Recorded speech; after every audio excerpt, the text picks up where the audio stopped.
Brought you by LIC। LIC से मिले बीमे की रकम ने ही मेरे नए काम की शुरुआत को मुमकिन बनाया।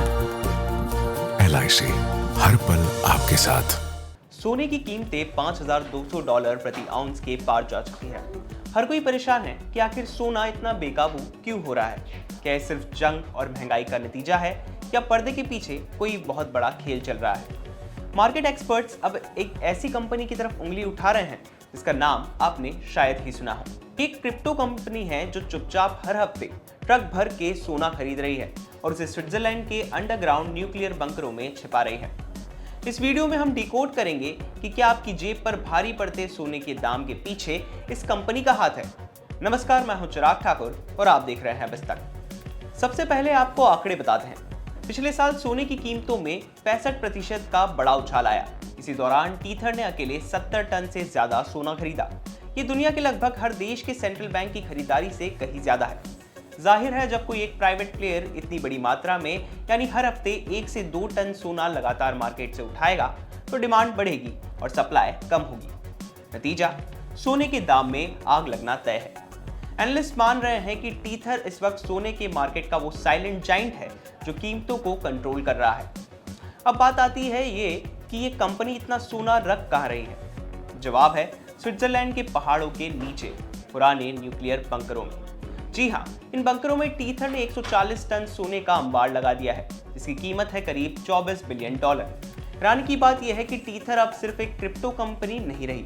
उनके CEO का कहना है कि वो दुनिया के सबसे बड़े गोल्ड सेंट्रल बैंक बन रहे हैं। वे उन बड़े सरकारी बैंकों को चुनौती दे रहे हैं जो सदियों से गोल्ड मार्केट को चला रहे थे। ये क्रिप्टो और गोल्ड का एक ऐसा खतरनाक मेल है जिसने पूरी दुनिया के फाइनेंशियल सिस्टम को हिला दिया है। अब सवाल आता है कि आखिर टीथर ये कर क्यों रहा है। एक डिजिटल कंपनी को इतने फिजिकल गोल्ड की जरूरत क्यों है।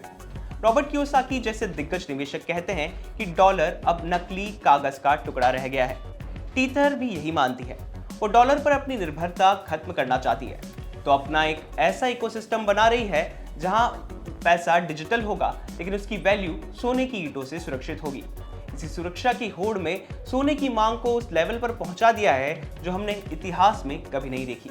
बात सिर्फ सोने की खरीदारी तक ही सीमित नहीं है, खेल इससे भी कहीं गहरा है। पिछले साल जब दुनिया के सबसे बड़े गोल्ड बैंकों में से एक HSBC के 2 सबसे सीनियर गोल्ड ट्रेडर्स ने अचानक इस्तीफा दिया तो पूरे मार्केट में खलबली मच गई। सब पूछ रहे थे ये दिग्गज जा कहाँ रहे हैं। किसी ने सपने में भी नहीं सोचा था कि जवाब होगा टीथर। सोचिए, जो लोग दशकों से दुनिया का सबसे बड़े गोल्ड मार्केट संभाल रहे थे वो अब एक क्रिप्टो कंपनी के लिए काम कर रहे हैं। इसका मतलब साफ है, टीथर सिर्फ सोना खरीद नहीं रही बल्कि वो सोने की ट्रेडिंग को पूरी दुनिया पर कब्जा करने की तैयारी में है। वो बैंकों के खेल को उन्हीं के मोहरे से मात दे रहे हैं। इसका मतलब साफ है, टीथर सिर्फ सोना खरीद नहीं रहा बल्कि वो सोने की ट्रेडिंग की पूरी दुनिया पर कब्जा करने की तैयारी में है। वो बैंकों के खेल को उन्हीं के मोहरे से मात दे रहे हैं।